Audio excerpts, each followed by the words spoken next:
Welcome to my first ever mini blog. এই বইটি শ্রী শ্রী অনুকূলচন্দ্র ঠাকুরের। কেন আমি সকাল থেকে বইটা খুলেছি সেটা পুরো ব্লগটা দেখলেই জানতে পারবে।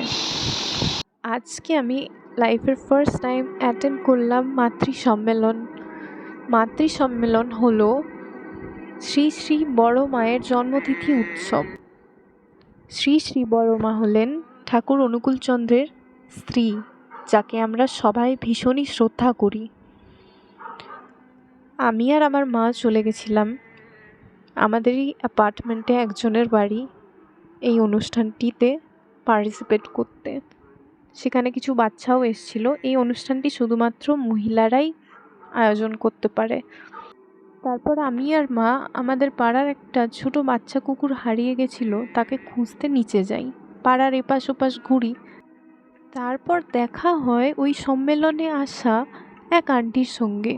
সে আমাদের দেখতে পেয়ে তার বাড়ি নিয়ে যায়, আমরাও যাই। ভাগ্যিস তার বাড়ির ব্যালকনিতে আমরা উঠেছিলাম, সেখান থেকেই দেখতে পেলাম যাকে খুঁজছিলাম তাকে। অ্যাট লাস্ট পাওয়া গেল। আমরা তো খুব হ্যাপি, সবই ঠাকুরের মহিমা। আন্টি নিজের ছাদ বাগানের লেবু দেয় আর তারপর আমরা বাড়ি চলে আসি।